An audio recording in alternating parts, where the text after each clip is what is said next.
Hey guys, this is When Kids Nanny. Now I planted this straw bale potato bed experiment back in February, and it's only supposed to take 90 days to grow red Pontiac seed potatoes, and we are well past that. Even though the greenery is still pretty lush, it is starting to droop in some spots, and over here it completely fell over because the weight of the huge potato that came out of that end, wasn't a bunch of little ones, it was one huge big one fell out of that end, so it's really no wonder. I don't know what to expect because this is the very first time I've done it, and I did it in a location that only gets sun for part of the day, so I'm not really expecting a whole lot out of this, but I'm going to go ahead and harvest and see what we get. And if anybody knows what this vegetation is, please let me know. It kind of grew right back here, right next to the straw bale, so I do not know what this is. So I'm not going to feed it to my animals because I don't know what it is. Alright, so here we go.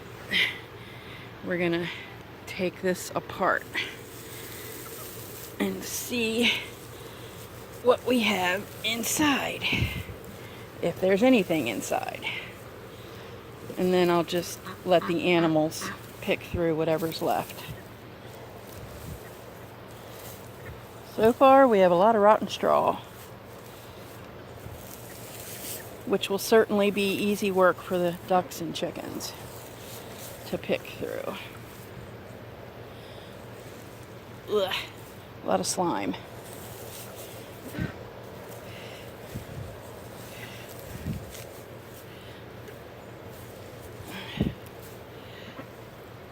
No potatoes yet.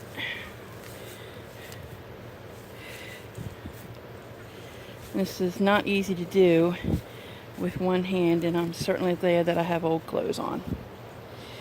Well, there is certainly a huge potato in here. There's not a huge volume of potatoes, but this potato probably easily weighs almost a pound on its own. So I'll get this. It's not bad looking.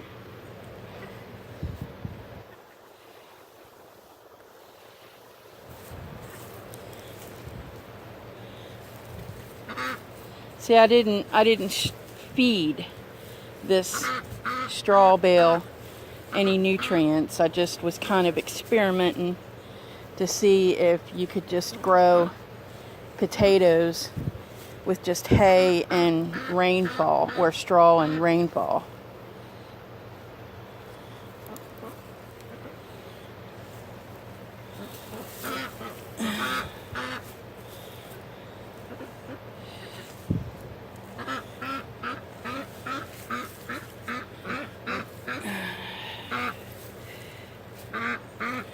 I'm thinking it's a good thing I decided to go in and harvest today, because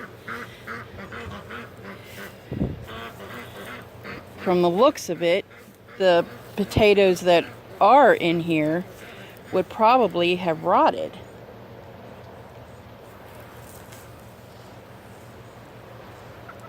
Here's some more.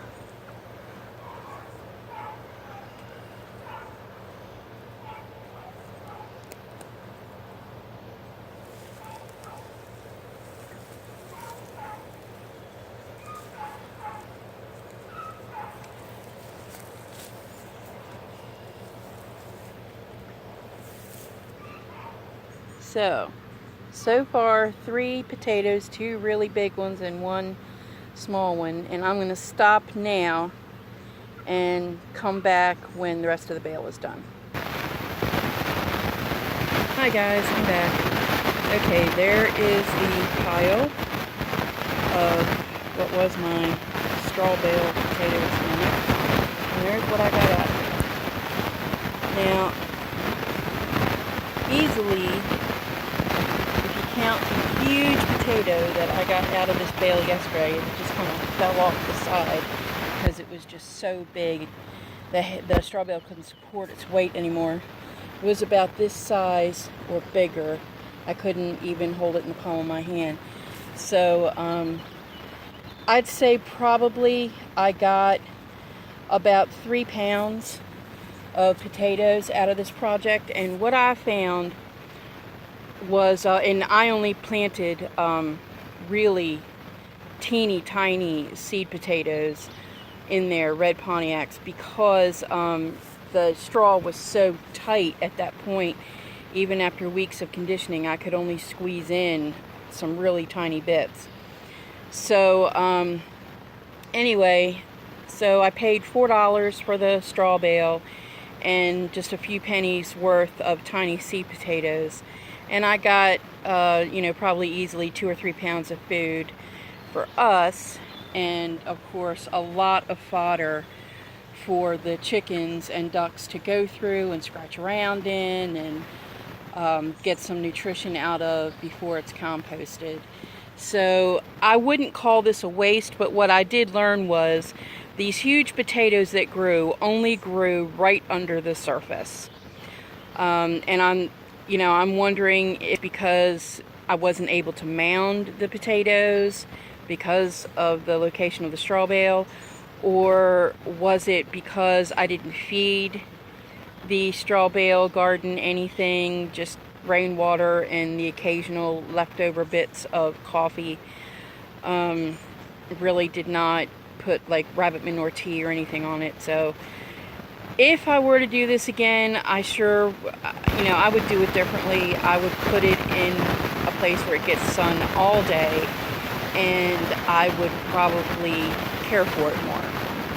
But I just wanted to see if planting seed potatoes just into a spare straw bale would get you food, and certainly I proved that. It's just not a lot of food. So that's the end of the straw bale experiment. This is Winky's Nanny.